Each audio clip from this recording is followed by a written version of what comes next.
Welcome to the Fink, It Isn't Until It Is podcast. I'm Finn. I'm Tim. I'm Guy. In which we discuss the various moving parts in a life in music. So welcome to episode 2 of season 3 of Fink's It Isn't Until It Is podcast. This one is... Tour Diaries Volume 2. Yes, Tour Diaries Volume 2. Portugal and Spain. Yeah, and possibly we could mention the tail end of the Italian one, because we didn't talk about that. Okay, which was what? Which one was that? Which was the Traversetolo. Traversetolo. Which we were about to do when we last spoke to you. It was nice. They gave us a massive block of Parmesan, literally the size of Tim's head. Yes. Which most of that's still in my fridge. Is it? It's still going. No, yeah, it's the gift that keeps on giving. It was very big, and you can see pictures of me holding it on Instagram. But you make a really good cheese model. Yeah, it's nice. Yeah, there wasn't much to say about that gig. It was a sort of relatively good little vibey. I met the vice mayor of Traversetolo. Right. Yeah, I mean I don't really meet many vice governmental mayors. Dignitaries, No. so that was kind of cool. She did a little speech at the beginning, which we obviously couldn't really understand very much of. One of my it was a great show and stuff, but I remember one of my takeouts was right next to a library. Yeah. And when we were sound checking, the library was still open. Oh, really? And I just thought, if I was in a library, Yeah.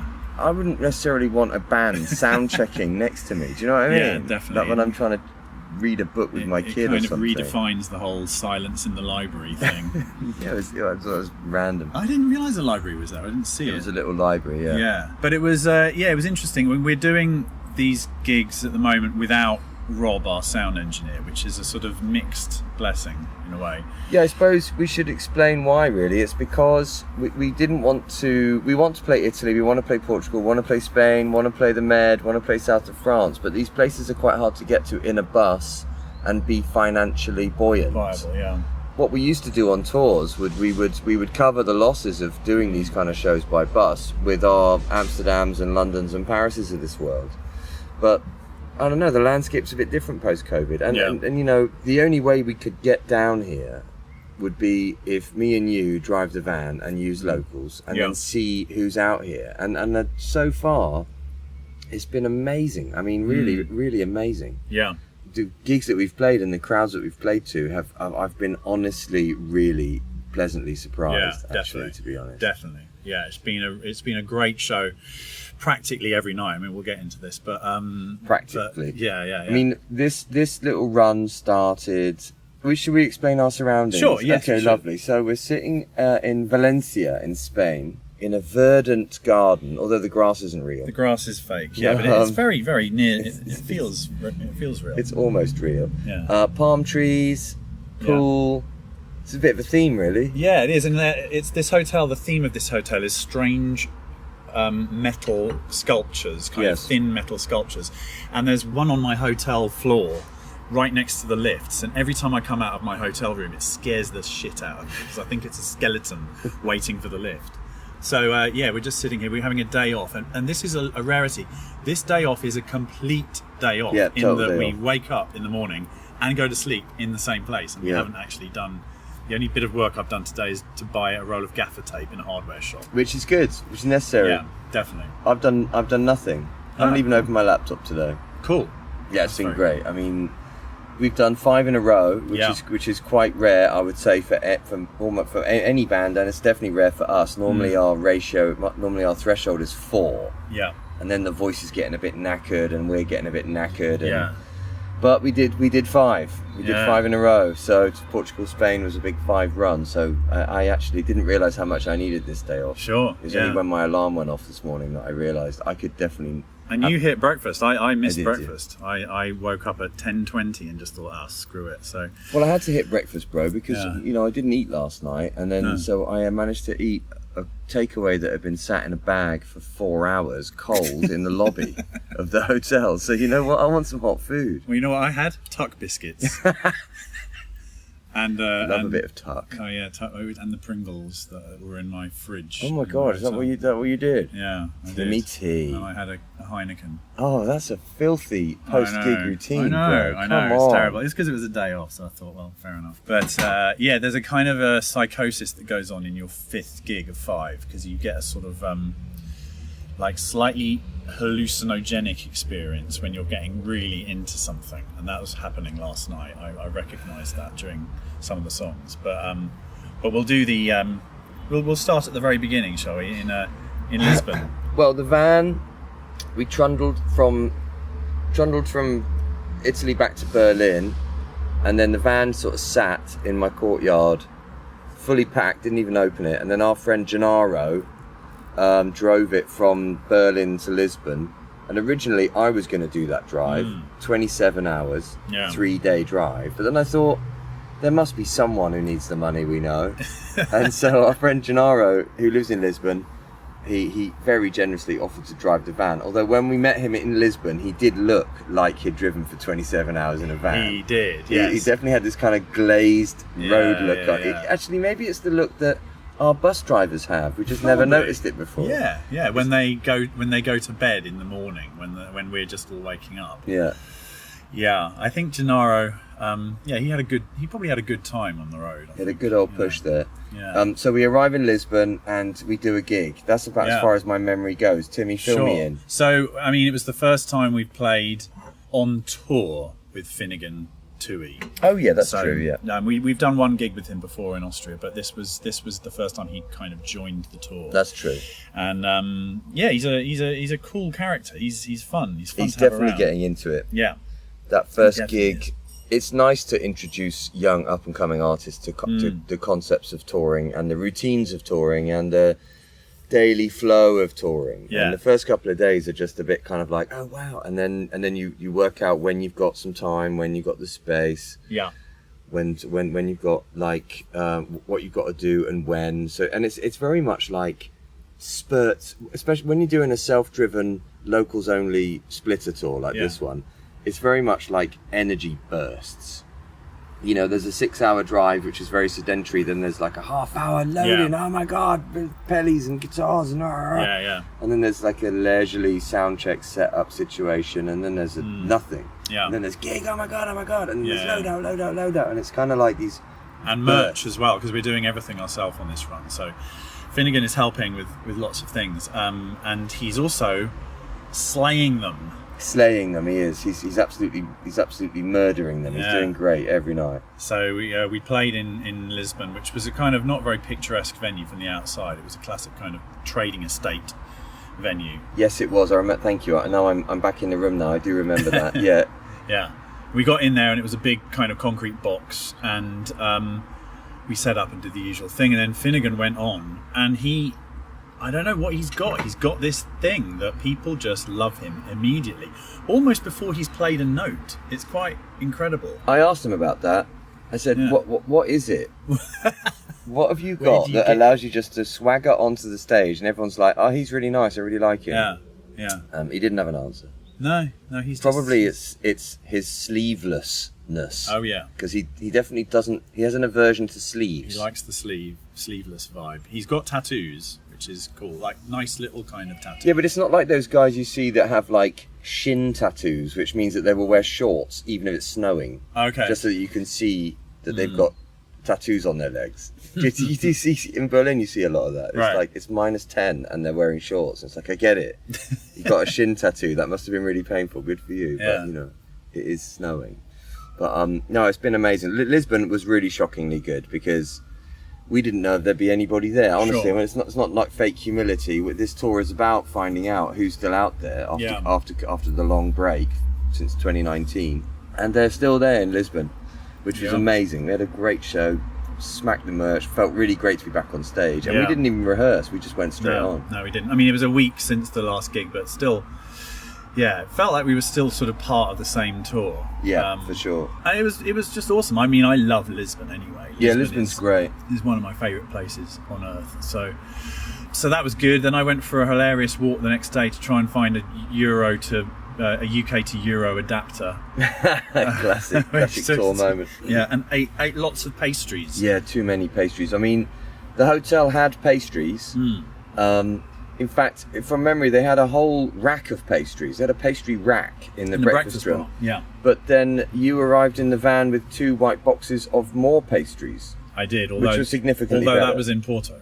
Oh, okay. Well, there you go. Yeah, it's just a pastry Armageddon. It's the Portugal blending into one thing. So we then drove to Porto, which is 3 hours north. I don't know. Yeah, it wasn't like that bad. Yeah. And Porto's beautiful. Well, I'd never seen it before. Yeah. Because we've played it before. But they've always been the classic get in, load in, do gig, drive away kind of gigs. But this time we got to see how absolutely gorgeous it is. It was a brief moment of vista taking. Standing but on the balcony of the venue, really looking out at the river. So beautiful. It was really nice. And that one we had a really good sound guy called Miguel, right? Who was really cool, wasn't he?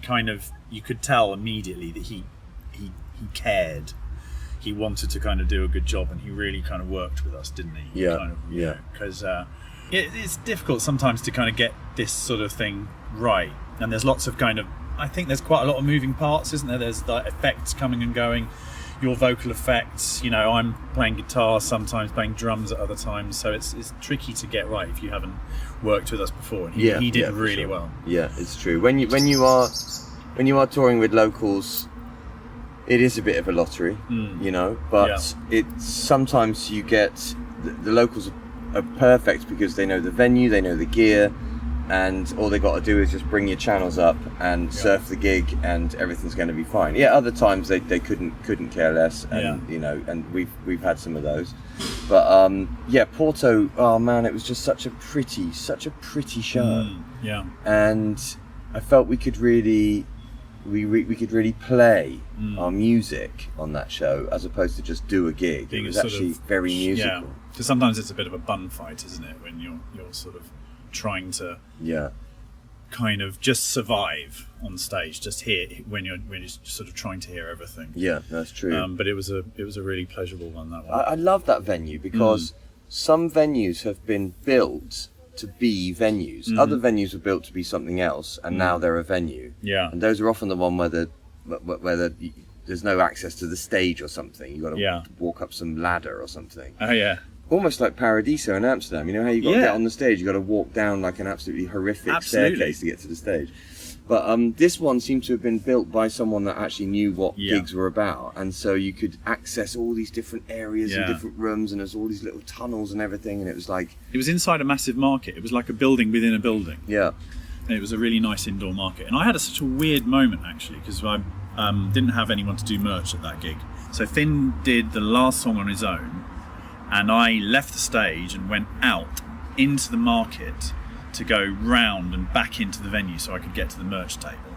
And for some weird reason, they were playing over the loudspeakers of the market a Finn solo acoustic version of Fear Is Like Fire, which we are not playing on this tour. And I don't know where it is or what it is, and or it's not on Spotify. We should have Shazammed it. And as I came out, I should have. As I came out, I was thinking, why is Finn doing Fear Is Like Fire? He's meant to be doing Walking in the Sun. And then I realised it was a recording, so that was a bit strange. But that's a classic throwback to the really early days of Fink touring. This moment, which is, there's no one to do the merch, so Timmy's going to start the merch.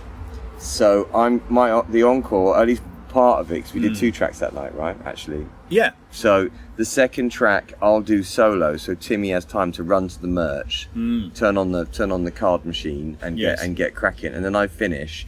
I somehow get over there, and then Timmy either stays or leaves and packs down the drums on the stage. Yeah. It's doable. Yeah, it is doable. It used to be If Only. Yeah. Didn't it? Yeah, on the American tour it was If Only. That used to be If Only. Yeah. And it is fun. I like doing it. I like meeting people who come to our gigs, And I'm loving it too, actually. It's a unique way to meet them. But funnily enough, most of the people I spoke to on the merch table at this gig in Porto were Dutch. So, which was really weird, because all the people in my hotel that were Dutch as well. Must be a Dutch connection. Yeah, like a Dutch holiday. Maybe there's a deal, a special kind of Amsterdam to Porto airport deal on, and they're all coming out. It was such a nice gig, though. It was, and nice. It was nice that the new stuff is really starting to come together now. Yeah, like Follow You Down is getting better every night. Yeah, it's getting more weird and more wigged out every night. Yeah, definitely more vibey. Finnegan had a good one that night. He was cool, I think. I mean, he thinks he didn't have a good one, but I think he did.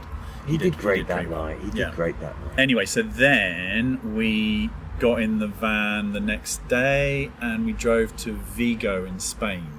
Vigo in Spain, another really beautiful port town, like a harbour town. We arrive and there's like seagulls and like I grabbed a quick 10 minutes, went behind the hotel to like an oyster bar and all these locals were chilling and I had a nice coffee and that was really, really nice. And it was a town that none of us even knew existed, let alone had been to. And it's a little corner of Spain where none of us had been to either. So that was quite nice, the town experience. And then we got to the gig. Yeah, and then we did the gig. Listen, it's always a pleasure and a privilege to play for whoever's listening. That's true. But, we get there and I was like, where's the bar? And there isn't a bar. And I'm like, well, how do people, like, have a beer or have a water or something? Oh, they don't. There isn't one here. I thought, okay, because it's half an hour of Finnegan and then a changeover and then 90 minutes of us and no refreshment. No refreshing vibe. So we're like, okay, no bar. That's a weird choice for a venue. Okay, so where do we set up the merch? Oh, you can't sell merch in the venue. It's like a bylaw or something of the municipality. Just like that we can't park the van outside the venue, even though there was like a football pitch sized concrete car park literally right next to the door. Yeah. And so we were like, we can't sell the merch in the foyer then. They were like, no, but you can put it on this table for now. And then we said, okay, so can we put the table up somewhere? And they were like, no, you can put it up outside the door, outside. Yeah, literally under the stars. And we considered it briefly.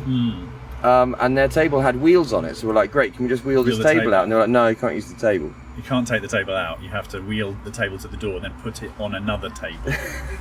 And by this point, we were like, just like, come on, seriously, is it worth? Yeah. So I think it was, and also this municipal venue was right next to the police station. So any of these rules, they were worried about the police kind of turning up and going, no, you cannot, So, I mean, it's like, we often arrive at a venue, let's say, especially on the Italy run, and the locals are having a very heated discussion about something, and you really want to know what are they talking about, but you don't know because they're having a really heated discussion in Italian. Yeah. Same thing happened in this venue in Vigo.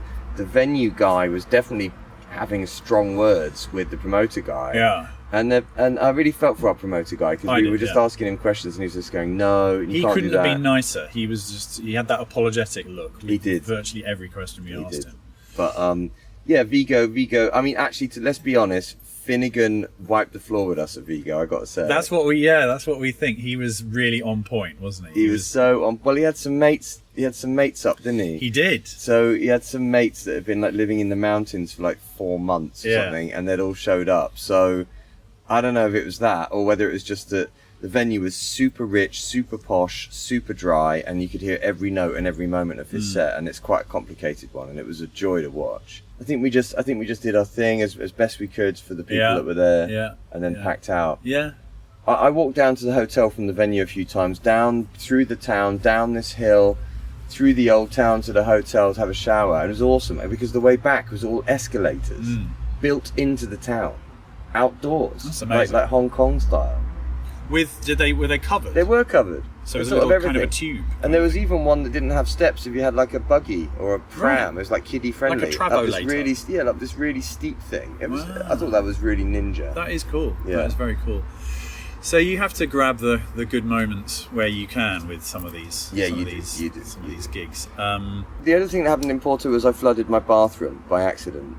In Porto or in Vigo? In Vigo. Vigo, yeah. Because I put the shower on and then went to go check my phone or something, but the water pressure was so intense that in that time I came back into the bathroom and I had to use every towel available to stop me flooding downstairs. That's about it really for Vigo. And then it was a bit of a push to Madrid, push to Madrid, 7 hours. And we were feeling very much like we've got to slam dunk this one. We were up for it. Definitely. We were definitely up for exercising some demons from the night before. Yeah.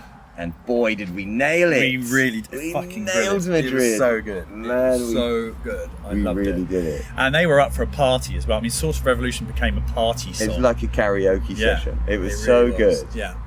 And we nearly didn't play Sort of Revolution. It was in the set running order, and we'd actually cut it when we were talking about this run. Yeah. And we were trying to put in Shakespeare or trying to put in something else. Yeah.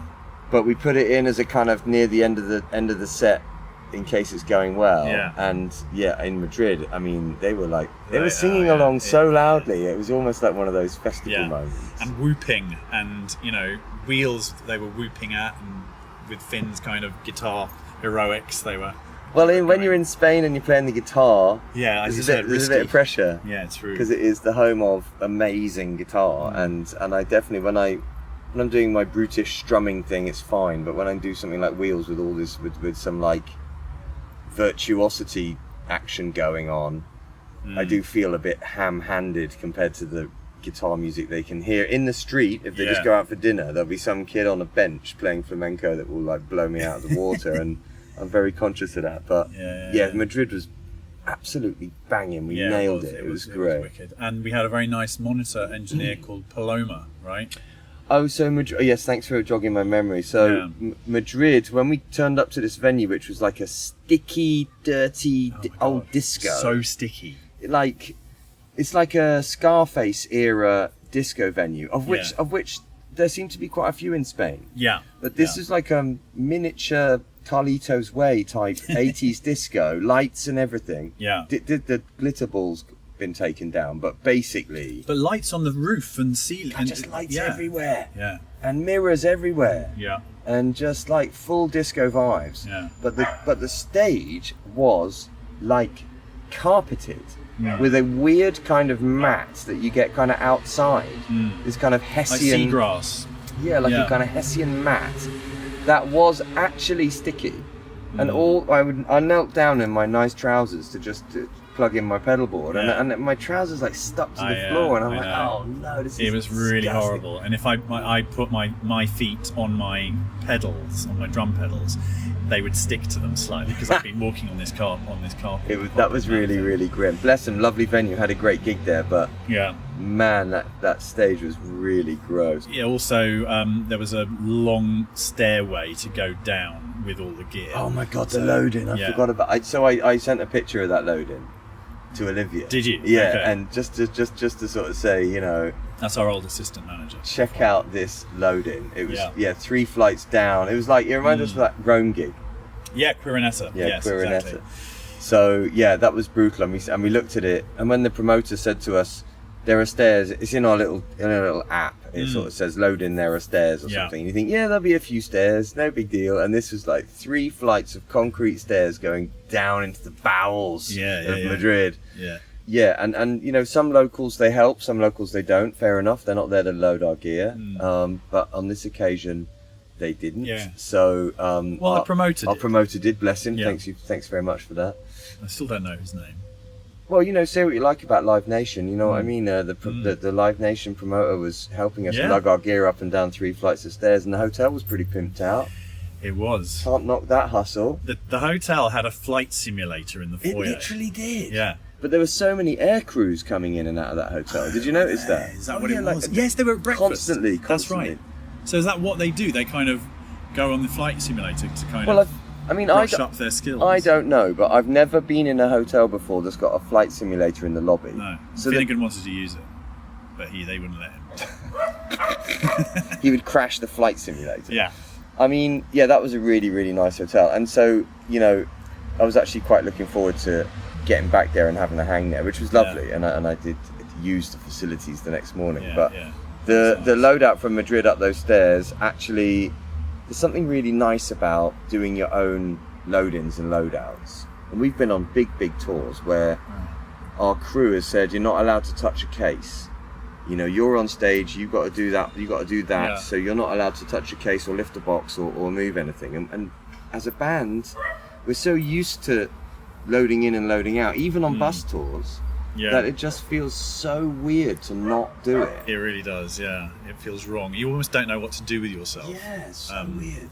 So, but on this one, it's like, the opposite. Wow, we really... I mean, when I was lugging up the in-ears box up those stairs, I could feel leg day kicking in. Sure. But, I mean, at Madrid, we just absolutely nailed it. It was such a pleasure. It really was. We really did good. Yeah. So we should say, given that in the last episode, Finn talked about walking off with his key, walking out of the Italian hotel and discovering that he'd still got his hotel key. Yeah, I hope Silvano sent that back now. That's right, I hope so. So Finnegan, who, I mean, I think it'd be fair to say he hasn't stayed in many hotels, really. He, when we were driving to Valencia, we stopped somewhere for a coffee, and he said to us, he was like, guys, I've got some really bad news to tell you. We were like, what is it? Yeah. What did you forget? And he went, well, actually, it's the opposite. I've still got my hotel key card. And we were like, what? What's... And he thought that was it. He was going to be kind of hounded across Spain by the Policia. Man, if I got done for every room key that's ended up in my pocket on stage the next night, I'd have a whole fucking house of them. Yeah. So it's literally like one of the first things I discover when I go on stage and I check my pockets is the room key from last night's hotel, and a capo, and a marker pen. But Madrid was just so amazing. Oh god, it's so great. And you know, one of the great things about this tour is the weather, and every day you look out of your hotel room in the morning and it's just blue sky, and you're like, this is a nice way to do autumn. It really is. It really This is going to keep us going through the autumn months when we're in Vilnius or Warsaw. No, totally, or Ljubljana. Tickets still available. And then we went to Valencia, which is where we are right now, sitting in the garden. The pool is bubbling over in the corner. The palm trees are gently swaying in the autumnal breeze. This is a city we had no expectations about. We don't know. We had to kind of Google it on the way. Sure. It turns out it's the second biggest port on the Med. Yeah. What was the biggest one? Did we ever get to the bottom of that? No, we didn't, because the biggest port in Europe we discovered was Rotterdam. Rotterdam, yes. And there's a bit of Hamburg in there, and there's a Russian one in there. Anyway, it's a big port. Yeah. Man, it's like a big city, and like it's a whole. Sorry to sound like an idiot, but Valencia's a whole thing. Yeah. So there's millions of people here. Huge boulevards stretching into the city. It's almost. On my walk this morning, it almost felt a bit New Yorky. Did you see the Science and Arts Museum? No, I didn't. It's like this massive creature rising out of the. It's just. Is that the big kind of domey looking? Is it a bit Sydney Sydney Opera Housey? Yeah, it's exactly. There's like a picture on my hotel room wall. Is there? I think that's what it is. Yeah, it must be. So it's amazing here. I really like it, and the gig we did last night again. Yeah. Another Carlitos Way Scarface disco venue. Sure. You go in there, it's all like neon lights and mirrors and you know, just little chintzy green curtain behind the stage. Ultra chintz. Yeah. And then lots of little rooms for kind of 80s shenanigans to go on all over the place. And like, you know, wow, it's like this disco thing is a thing. It's amazing. But this venue is really old school party venue. The stage was made out of marble. The floor was marble. Yeah. So soundcheck was raucous. Like the PA was loud, and all the sound is bouncing off all this marble all over the place. And man, it was loud. The sound guy was saying he's going to turn us right up loud because he said that the audience talk a lot, so he needed to get above the sound of the audience talking. Yeah. But you said that, you know, maybe don't do that because Fink audiences are quite nice and they listen to stuff. So he turned it down a little bit. Well, I was probably a little bit more, I don't know how to put it, full of myself than that. I think I told him that we want beauty over volume and give me 5 minutes and they'll be silent. Okay. Well, that's not. And I remember thinking that when I went on, and I thought, well, what if I'm wrong? He's going to be like, what a cock. You know, what an arrogant twat. But, you know, Finnegan went on first anyway, and he silenced them with his amazing performance. Yeah, and then we went on, and they were like absolutely gorgeous to play for. And that's a Sunday night in Valencia. Yeah. And we did so good. We sold so many tickets for that show. It was such a beautiful vibe in there. It was our 5th show of 5. Yeah. And actually, it's a bit uncharted, that many shows in a row. And the weird thing is, at the end of the show, we were all in the van just being like, I could do another one tomorrow. Yeah. Like, no worries. We could do 6. I don't think I've ever done 6. No. I mean, the install, when I did the UK install run on this album, that was 9 in a row. But they're just like half-hour little spurts. Still, I mean, you know, that counts. because it's all the kind of driving in and loading in and stuff as but well. I don't think playing to 20 people at Pie and Vinyl is the same as playing to 350 people in Valencia. But some punk bands, some kind of 80s punk bands listening to this will be like, oh, we did 17 in a row back in no, fair. 85. That's totally fair. Yeah. But Valencia was an absolute joy. And it's really nice. We got Barcelona tomorrow, so let's see how that goes. But, you know, Portugal and Spain so far, on the map. Can't wait to come back. All the promoters are saying, yeah, okay, next time come back full band, big crew, let's do it. And can't wait. I love it. I've got to say. Yeah. Well, it's all good. We've got Barcelona tomorrow, and then Montpellier and Marseille. Well, we'll do a podcast somewhere after that then. Yeah. We'll do episode 3 after that. Yeah, definitely. But, tomorrow's drive is no big deal. Up the coast. Pick up Rob. Pick up our sound guy, plug him back into the set for these 3 ones, and we thought we'd bring our front of house back for these next 3 because they're a bit bigger and they're a bit scarier, and we don't want the lottery of do we sound good out front or not. And we're actually looking forward to seeing Rob, which is a novel thing. Can't wait, man. I know. Can't wait. It's gonna be lovely. He's great. And your parents are coming tomorrow night? Yeah, Mum and Dad are going to be in the house of Barcelona. I've got a few friends coming tomorrow. It's going to be really nice. Cool. But no time to go record shopping, which I did today. I managed to do my routine of day off record store hitting. Hit an amazing store, Oldies. It was great. And I could have spent all day in there, but siesta is a thing, which you warned me about. I did, So I said, oh, dude, tomorrow I'm going to get in an Uber and I'm just going to tour all the record stores all day. And Timmy was like, yeah, well, just remember between 2 and 5, you won't be doing that. No. So, and was it a thing? They did shut. Oh man, yeah. They were like 2 o'clock came around really fast, and there was no one around, and I was like, oh, are you guys closing? And they're like, yeah, and I'm like, oh man, let me just quickly do the jazz section. They said, yeah, take your time.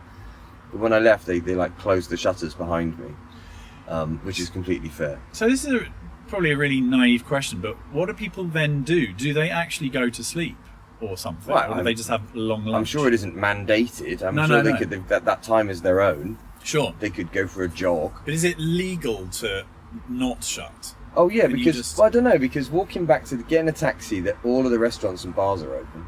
Of course, that would be eccentric if they shut as well. But I just don't. I mean, because siesta, what does siesta actually mean? Is it phonetically? Does it mean have a little sleep? Well, it's not even that hot now. Let's be honest. No. It's like 24 degrees. It's actually quite pleasant. Yes. When you're in the south. Yeah. And it's 37 degrees. The siesta thing is like, well, I can't even function, so I might as well just go home and just lie down under a fan. Yeah. I don't know, man. I mean, in the winter, do they siesta? Do they keep it going all winter? I suppose they do. I don't know. Answers in the comments below, please.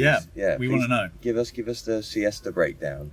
At this point in our life, a nap sounds like quite a good idea. Yeah, it really does. It really does. But yeah, can't wait, man. Barcelona, Montpellier, Marseille. 3 old haunts of ours. Let's see who's out there. Sure. If the background noise of the podcast has been annoying, it's sorry. only because the Hotel Primus in Valencia wouldn't lend us a meeting room. They offered me a room at €100 an hour. And much as we love our listeners, we thought maybe that's a bit... That's a bit insane. Yeah. And also they don't have irons here. Because I went downstairs. I'm sorry, but I'm obsessed with this. I'm sorry, but I'm sorry, this is a thing. It's a 4-star hotel. And I thought you needed an iron and a safe to have the 4th star or something. So I went downstairs and I said to the ladies, who were lovely, can I borrow your iron, please? They said, no, we don't have any irons. We have an ironing service. And it's 24 hours and it's probably cost like €1 million. And I'm just like, you don't have any irons in this? It's a massive hotel. Yeah. They're like, yeah, we had loads of, people ruining their clothes and complaining about the irons and iron-related incidents. What? I know. It's really weird. It's such a bizarre... I burnt my shirt with your iron, so I'm blaming you. That's very strange. The irons that we iron our clothes with, venue irons. Yeah, venue dude, irons. These irons are touching valuable clothes. You just have to just hold your breath and just hope it doesn't, screw your shirt or fuck your trousers. Sure. But done all my hand washing today. Oh yeah. Because we were travelling pretty light. Yeah. So I've finally got to hand wash my gig wear. Yeah, the last gig that I wore that shirt, I was like, I need to do some hand washing as soon as possible. You were aware. I went to the supermarket. I said to reception, like, how do you say hand wash detergent in Spanish? It's lavados si manos or really? lavados do That makes manos sense. or something, Yeah. right?